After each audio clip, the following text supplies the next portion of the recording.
Our dear friends, welcome to AIS American English. Take your personality development book, the page number 158 to 160. The personality philosophies 97-98. Can man live with food alone? No. He needs certain things. The time he is born till the time he is dead, there should be a progress in his thoughts. There's mind. Where you go to school and college, you learn a lot of things. To learn something, that is to gain knowledge. But here philosophies, the reality, the truth of what life is. After the death, it is something puzzling. Nobody knows what's going to happen or what happens after the death. How to live your life and what makes a person in his attitude and his thinking. Here, we have come here to the philosophy number 97. When you take life as such, there are different zones. Now we have come and categorized it into 7 zones. There are 7 zones in our life. What are the 7 zones in our life? One is the family zone. There are 7 zones in our life. One is family zone. Second is work zone. Third is the pleasure zone. The fourth is the spiritual zone. The fifth is the leisure zone. And the sixth is the twilight zone. So here, coming here to family zone, we must love and take care of our family. So we have categorized into our life into 7 zones. The first zone is the family zone. From the time to your birth, up to the age of 20, 22, you are with your father and mother. After that, you get married, you are living with your wife and children till your death. So, the family zone is very important in your life. So, we must love and take care of our family. A responsibility of any man or women is to take care of their family. The second zone is work zone. We must be sincere in our work. Work is something which you do. The purpose of your life. The achievements which you have gained. Through that, you are doing something to the society. Either you are a doctor, a teacher, or a collector, or a policeman, or a driver, or a coolie, or an agriculture worker. Whoever you are, you have to work. And the work area, whatever the work you do, be sincere in your work. The third zone is the pleasure zone. We must enjoy the pleasures. What are the pleasures? The 5 organs are there. Eyes to see, ears to hear, the tongue to taste, the nose to smell, and the hands to feel. The zones, the pleasure zone is very important. We must enjoy the pleasure in a limited manner. It should be in a limited manner. For eyes, you watch television. It is pleasurable. But overwatching television, it is harmful to your eyes. Eating, it is pleasurable to a limited extent. If you cross the limit, the eating, it brings obesity. Drinking, to an extent, is fine. But over drinking, it spoils your kidney and liver. So anything which is done over to enjoy more pleasure, it causes a negative effect rather than bringing positive things in your life. So the pleasure zone, that you have to concentrate. The spiritual zone, very important. What is spirit? Not only our body we are not the body and we are not the mind alone. There is the life inside. That life is called the spirit. The spiritual zone. We must be connected with God. God in the sense the Spirit, the Almighty. Our body, mind and soul should be pure. So we should be careful. We should be clear that our body, our mind and soul should be pure, spiritual zone. The next part is the leisure zone. We need rest. Leisure, we need rest. Our body and mind needs rest. In Christianity it is said God created the planet for 6 days and the 7th day is gone rest. So Sunday is a holiday. The Christianities believe in that. So leisure zone, we need rest. Must go to a natural place and relax. You have to go to a natural place, either to a hill station or a beach resort, and you have to take rest. Twilight zone, very important zone. The time of death, when you cross the 70s and 80s, when you have become old, when you are waiting for the death, when you want to go in for the next world, that zone is called twilight zone. Here we should not depend upon our children. At the age 70 or 80, we should not depend on children. We should earn as much money and give it to our sons and daughters. In the daytime, in the time of youth, or the time when you are crossing 30, 40, 50, 60, you have to save enough money and give to your son and daughter. And we should be ready to leave our body. That's the time we should be ready to leave our body and go. So that is the twilight zone. In Hinduism, Mahabharata, or in Ramayana, you find the kings or Lord Krishna at the twilight zone age. He has gone to the forest. Pandava brothers, they have gone to the forest. Most of the kings in India at the age of 70 or 80, they leave the kingdom and go to the forest to live a, just want to give away everything and go to the forest. Now coming here, totally 7 zones are there. The first zone is the family zone, very important. You have to take care of your family. Work zone, what you do for your livelihood, you have to be sincere on that. Pleasure zone, all your organs, it needs pleasures. And spiritual zone, the questions which arises, which nobody were able to answer, what life is all about after death. That spiritual zone you should concentrate. Leisure zone, you cannot keep on working. You need mental and physical and your soul peace. So you have to go to some natural place and enjoy the nature. Twilight zone, that is a time when you are about to leave your body. So you should fulfill all your responsibilities as a son, as a father, as a citizen, and you should be ready to leave this body. So coming here, my dear friends, 98th philosophy. To be a leader, you should have certain management skills. What do you mean by management? To manage certain things. The skills are the talents. To be a leader, you have to have certain management skills. These are the following 7 important management skills. 7 important management skills. What are they? Mind management, managing the mind. Number 1, human management, dealing with the different type of people, how to deal with the different type of people. Money management, what you work, the compensation you get, the financial rewards you get. How do you manage the rewards? How do you manage the money which you get? Stress management, fighting against stress. What is stress? Something which you don't like to do and something you are doing, you feel the pressure on you. That is called stress management. How do you manage your stress? Time management. Per day, 24 hours you have. Per week, 7 days. Per month, 30 days. Per year, annum, 365 days. How do you manage your day? How do you manage your week? How do you manage your month and year? The time management is very important. Crisis management. At times you find a lot of crises. You have to overcome the crisis and come up. India faced the crisis during the time of 1952 when China attacked India. We were in crisis. We were able to make a lot of weapons and we were able to come out of the crisis. 1960s and 70s, we had food crisis. Green revolution has come and we were able to get away from the food shortages. 1990, we had the money crisis, financial crisis. By opening up our economy, we were able to succeed financially. So then physical management, taking care of your body. So my dear friends, 1, 2, 3, 4, 5, 6, 7 managements. Mind management, human management, money management, stress management, time management, crisis management and physical management. All these management are very important.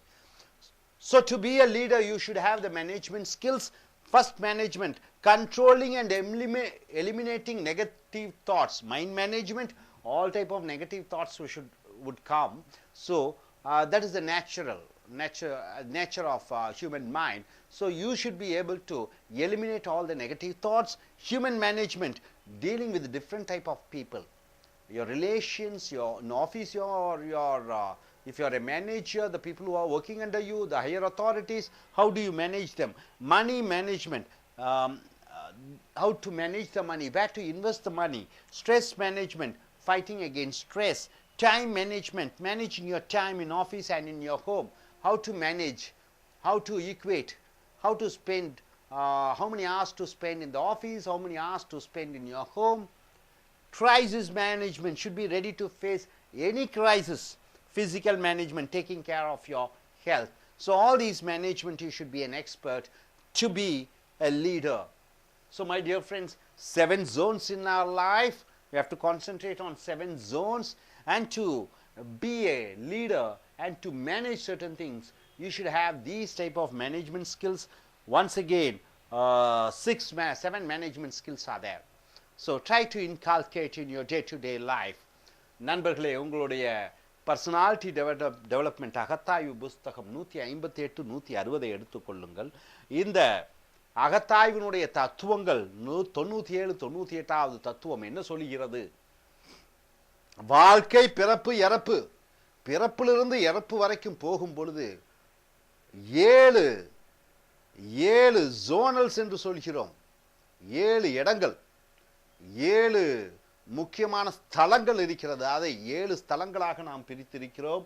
ஒன்று குடும்பம், family zone. Zone என்றால் என்ன? அந்த எல்லை, குடும்ப எல்லை. அடுத்ததாக work zone,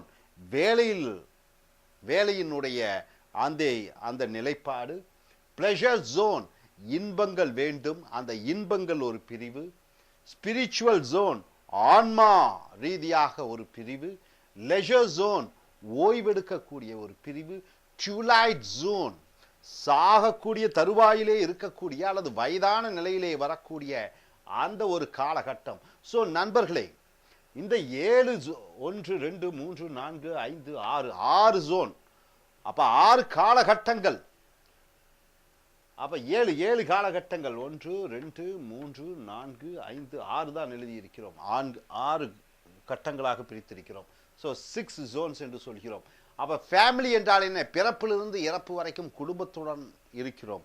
அப்ப அந்த குடும்பத்தை நன்கு கவனிக்க வேண்டும். குடும்பத்திலே அன்பு செழிக்க வேண்டும். அக்கறையை எடுத்துக்கொள்ள வேண்டும், அது ஆணாக இருந்தாலும் பெண்ணாக இருந்தாலும். அடுத்ததாக ஒர்க் ஜோன், நாம் வேலை செய்யக்கூடிய அந்த ஒரு பிரிவு. வேலையிலே ஒழுக்கமாக இருக்க வேண்டும். அது நமக்கு உணவளிக்கிறது. சமுதாயத்திலே நாம் யார் என்பதை அது காட்டுகிறது. வேலையிலே நாம் தொழிலிலே சரியாக இருக்க வேண்டும். அடுத்து பிளஷர் ஜோன், வேலையும் குடும்பமும் மட்டும் போதுமா? பிளஷர் என்றால் இன்பம் வேண்டும். வாழ்க்கையிலே இன்பங்கள் அனுபவிப்பதற்குத்தான் ஆண்டவர் படைப்பாளி கண்களை படைத்திருக்கிறான், காதுகளை கொடுத்திருக்கிறான், மூக்கை கொடுத்திருக்கிறான், வாயை கொடுத்திருக்கிறான், தொடு உணர்வை கொடுத்திருக்கிறான். பார்க்காததை பார்க்க வேண்டும், இன்பத்தை அனுபவிக்க வேண்டும்.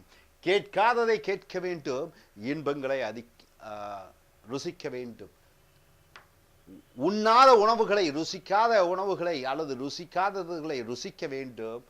நாவிற்கு சுவையை தேட வேண்டும். தொட்டு அனுபவிக்கக்கூடியதை தொட வேண்டும். நுகராததை நுகர்ந்து அனுபவிக்க வேண்டும். ஆனால் இந்த அனுபவித்தலை அளவுடன் வைத்திருக்க வேண்டும். அளவுக்கு மீறினால் அமிர்தமும் நஞ்சாகும் என்பது போல அதிக அளவு உணவு சாப்பிடும் பொழுது வயிறு கெட்டு விடுகிறது. அதிக அளவிலே குடிக்கும் பொழுது அந்த வயிற்றில் இருக்கக்கூடிய அந்த உன்னுடைய ஆயுசு குறைகிறது. ஸோ அதிக நேரம் டிவி பார்க்கும் பொழுது கண்கள் கெடுகிறது. இன்பங்களை அளவோடு நாம் அனுபவிக்க வேண்டும். ஸ்பிரிச்சுவல் ஜோன் என்று சொல்லக்கூடிய ஆன்மாவினுடைய அந்த பிரிவு, நாம் இறைவனுடன் தொடர்பு கொண்டிருக்க வேண்டும். ஒரு மனிதன் என்பவன் உடல் மட்டுமல்ல, மூளை மட்டுமல்ல, ஆன்மா என்று உள்ளுக்குள் இருக்கக்கூடியது. அந்த ஆன்மாவை ஒரு மனிதன் பார்ப்பதில்லை. அப்ப அந்த ஆன்மாவிற்கு முக்கியத்துவத்தை நாம் கொடுக்க வேண்டும். அடுத்தது லெசர் ஜோன் என்று சொல்லக்கூடிய ஓய்வெடுக்கக்கூடிய ஏரியா. சதா வேலை வேலை என்று இருக்க முடியாது. கிறிஸ்துவ மதத்திலே 6 நாட்கள் ஆண்டவன் பூமியை படைத்தான், 7வது நாள் ஓய்வெடுத்து கொண்டான் என்று சொல்கிறார்கள். ஆகையால் ஞாயிற்றுக்கிழமை விடுமுறை விடப்படுகிறது. அதை போன்று மனிதனும் வாரத்திற்கு ஒரு முறை ஓய்வை எடுத்துக்கொள்ள வேண்டும். அடுத்து ட்விலைட் ஜோன் என்று சொல்லக்கூடிய வயதான காலகட்டத்திலே இந்தியாவில் இருக்கக்கூடிய மகாராஜாக்களும் மகாராணிகளும் வயதான காலத்திலே காடுகளுக்கு சென்று விடுவார்கள். தங்களுடைய இறப்பு காடுகளிலே நடக்கும். மகாபாரதத்திலே கிருஷ்ணன் வயதான காலத்திலே காட்டுக்கு சென்று அங்கே இறந்து விடுகிறார். மகாபாரதத்திலே பஞ்ச பாண்டவர்கள் காட்டுக்கு சென்று ஐவரும் காட்டுக்கு சென்று அங்கே மறைந்து விடுகிறார்கள், இறந்து விடுகிறார்கள். அதை போன்று உன்னுடைய வயதான காலத்திலே இளமை காலத்திலே பணத்தை சேமித்து வைத்து உன்னுடைய குழந்தைகளுக்கு அந்த பணத்தையும் சொத்தையும் கொடுத்து விட்டு வயதான காலத்திலே உன் உடலை விட்டு போவதற்கு நீ தயாராக இருந்துவிடு. ஸோ இந்த ஜோன் இந்த வாழ்க்கையினுடைய காலகட்டங்களிலே என்னென்ன செய்ய வேண்டும் என்பதை பார்த்திருக்கிறோம். டு பி a லீடர், ஒரு தலைவனாக இருக்க வேண்டும் என்றால் you should have certain management skills, நிர்வாக திறன்கள் இருக்க வேண்டும். எந்தெந்த துறையிலே நிர்வாக திறன் இருக்க வேண்டும்? 7 துறைகள் இருக்கிறோம். ஒன்று மைண்ட் மேனேஜ்மெண்ட், உன்னுடைய மனதையும் மூளையும் நிர்வகிக்கக்கூடிய திறமையை நீ பெற்றிருக்கவனாக இருக்க வேண்டும். ஹியூமன் மேனேஜ்மெண்ட், மனிதர்களை எப்படி யாருடன் பழக வேண்டும், எப்படி அவர்களை நிர்வகிக்க வேண்டும், எப்படி அவர்களை கட்டுப்படுத்த வேண்டும் என்று சொல்லக்கூடிய மனித வளத்தை அல்லது மனிதர்களை நிர்வகிக்கக்கூடிய திறமை இருக்க வேண்டும். நீ ஒரு கணவனாக இருந்தால் உன்னுடைய மனைவி குழந்தை குட்டிகளை நிர்வகிக்க தெரிந்திருக்க வேண்டும். நீ ஒரு முதலாளியாக இருந்தால் உன்னுடன் வேலை செய்யக்கூடியவர்கள் வேலைக்கு இருக்கக்கூடியவர்களிடம் நிர்வாகம் செய்யும் ஆற்றலை பெற்றிருக்க வேண்டும். உன்னுடைய மேல் அதிகாரிகளுடன் பேசுவதற்குரிய ஆற்றலை நீ பெற்றிருக்க வேண்டும். மணி மேனேஜ்மெண்ட், அடுத்ததாக பணம் மிக மிக முக்கியம். உன் குழந்தை குட்டிகளை படிப்பதற்கு, வீடு வாங்குவதற்கு, ஆபத்தான நேர காலகட்டத்திலே உடல் சிகிச்சைக்காக பணத்தை எப்படி நிர்வகிக்கிறாய்? உழைத்து சம்பாதித்த பணத்தை எங்கு சேமித்து வைக்கிறாய்? அது நகையிலா, சொத்திலா, பங்குகளிலா, வங்கி சேமிப்புகளா? அப்ப அந்த பண நிர்வாகத்தினுடைய முழு திறமையை பெற்று இருக்க வேண்டும். ஸ்ட்ரெஸ் மேனேஜ்மெண்ட், மனிதன் எப்பொழுதுமே ஓய்வாக இருப்பதில்லை. பல அழுத்தங்கள் இருக்கிறது. குறிப்பிட்ட காலகட்டத்திற்குள் ஒன்று செய்தாக வேண்டும். அவன் எதிர்பார்ப்பது கிடைக்காவிட்டால் மன அழுத்தத்திற்கு ஆளாகிறான். மன அழுத்தத்தின் மூலமாக அவன் பல இடைஞ்சல்களை அவன் சந்திக்கிறான் வாழ்க்கையிலே. இப்ப மன அழுத்தத்தின் நிர்வாகத்தை அறிந்து கொள்ள வேண்டும். மன அழுத்தங்கள் ஆகும் பொழுது என்ன செய்ய வேண்டும், அதை எப்படி களைய வேண்டும் என்பதை அறிந்திருக்க வேண்டும். டைம் மேனேஜ்மெண்ட், ஒவ்வொரு மனிதனும் அவன் ஏழையாக இருந்தாலும் பணக்காரனாக இருந்தாலும் நேரம், கொடுக்கப்பட்டுள்ள நேரம் 24 மணி நேரங்கள். ஒரு வாரத்திலே 7 நாட்கள், மாதத்தில் 30, வருடத்தில் 365 நாட்களைத்தான் அனைவருக்கும் சரி சமமாக கொடுக்கப்பட்டிருக்கிறது. இந்த நேர காலகட்டத்தை எப்படி ஒரு மனிதன் நிர்வகிக்கிறான் என்ற அந்த நேர நிர்வாகத் திறமையை அவன் அறிந்து கொள்ள வேண்டும். கிரைசிஸ் மேனேஜ்மெண்ட், பேரழிவுகள் நடைபெறும் எந்த நேரத்திலே. ராமாயணத்திலே ராவன் சீதையை கடத்தி கொண்டு போன பொழுது ராமனுக்கு ஒரு பேரழிவு. மகாபாரதத்திலே சொத்துக்களை எல்லாம் விட்ட பொழுது பஞ்ச பாண்டவர்களுக்கு ஒரு அழிவு. இந்த அழிவான நேர காலகட்டத்திலே எப்படி நிர்வகிக்கிறாய்? அழிவுகளிலிருந்து எப்படி மீண்டு வருகிறாய்? இந்தியா பல பேரழிவுகளை சந்தித்தது. அழிவுகளை சந்தித்த பின் மிகப்பெரிய சக்தியாக உருவெடுத்தது. 1952ஆம் ஆண்டு சைனா இந்தியா மேல் போர் கொடுத்த பொழுது பேரழிவில் இருந்த இந்தியா பல ஆயுதங்களை பெற்று இன்று மிகப்பெரிய ஒரு அணுகுண்டு தயாரிக்கக்கூடிய நாடாக, சக்தி வாய்ந்த நாடாக வந்துவிட்டது. 60-70களிலே பஞ்சத்தை பார்த்தோம். இன்று பச்சை புரட்சி என்று சொல்லக்கூடிய கிரீன் ரெவல்யூஷன் மூலமாக பஞ்சத்தை போக்கினோம். 1990 பணம் இல்லாமல் கஷ்டப்பட்ட இந்தியா 90க்கு மேல் தன்னுடைய நாட்டினுடைய சட்ட திட்டங்களை மாற்றி வெளிநாட்டு இறக்குமதிகளை கொண்டு வந்து இன்று உலகிலே 3வது அதிக அளவிலே உற்பத்தி பண்ணக்கூடிய பேரரசாக உருவாகி இருக்கிறது.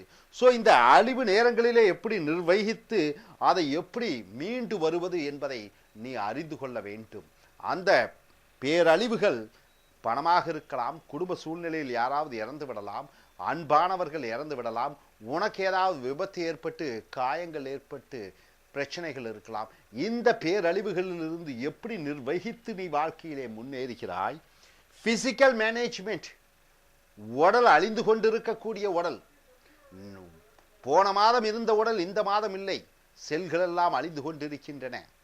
அந்த உடலை எப்படி நிர்வகிக்க வேண்டும்? குழந்தை இளமையிலே இருந்த அந்த சக்தி முதுமையிலே இப்பொழுது இல்லை. ஆனால் இளமை முதல் முதுமை வரை உடலை நன்கு வைத்து கொள்ளக்கூடிய அந்த நிர்வகிக்கக்கூடிய திறமையை நீ பெற்றிருக்க வேண்டும்.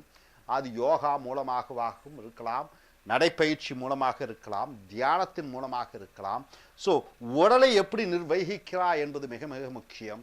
ஸோ நண்பர்களே, வாழ்க்கையிலே 7 பிரிவுகள், இந்த 7 ஏரியா என்று சொல்லக்கூடிய அந்தந்த ஜோன்ஸ் என்று சொல்லக்கூடிய ஃபேமிலி, குடும்பம், ஒர்க், வேலை செய்யக்கூடிய, பிளஷர், இன்பம், ஸ்பிரிச்சுவல், ஆன்மா, லெஷர், ஓய்வெடுக்கக்கூடிய, ட்விலைட், வயதான காலத்திலே என்ன செய்ய வேண்டும், இந்த ஏரியாவிலே நீ கவனம் செலுத்த வேண்டும். அடுத்ததாக, ஒரு தலைவனாக இருக்க வேண்டும் என்றால் சில நிர்வாக திறன்கள் இருக்க வேண்டும். பண நிர்வாகம் மட்டுமே ஒருவனை ஒரு தலைவனாக ஆக்கிவிடாது. அவன் நிர்வகிக்கக்கூடிய தன்மை, அவனுடைய சொந்த மூளையை நிர்வகிக்க வேண்டும்.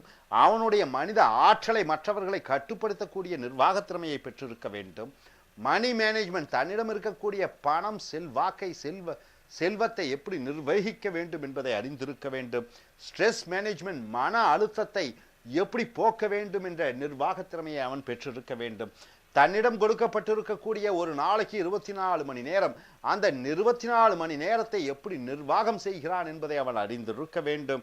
கிரைசிஸ் மேனேஜ்மெண்ட், வாழ்க்கையிலே பல பேரழிவுகள், பேராபத்துக்கள் சந்திக்கக்கூடிய காலகட்டத்திலே அந்த பேராபத்துகளிலிருந்தும் அந்த அழிவுகளிலிருந்தும் எப்படி தன்னை மீட்டு கொண்டு வருகிறான் என்கிற நிர்வாக திறமையை அவன் பெற்றிருக்க வேண்டும். பிசிக்கல் மேனேஜ்மெண்ட், சுவர் இருந்தால்தான் சித்திரம் வரைய முடியும் என்பார்கள். அதை போன்று இந்த உடலை, இந்த சித்திரத்தை எப்படி அவன் பேணி பாதுகாக்கிறான் என்கிற அந்த நிர்வாக திறமையை அவன் பெற்றிருக்க வேண்டும். ஸோ நண்பர்களே, இந்த 2 தத்துவங்கள் 97, 98 வாழ்க்கையிலே மிக மிக முக்கியமான தத்துவங்கள், வாழ்க்கையிலே இன்றியமையாத தத்துவங்கள். இந்த ஜோனல்சியும் இந்த ஒரு தலைவனுடைய நிர்வாக திறமையும் நீங்கள் அறிந்து கொண்டு உங்களுடைய வாழ்க்கையை இனிமையாக மகிழ்ச்சியாக இருங்கள். அடுத்த வீடியோவில் நாம் சந்திப்போம். Thank you very much.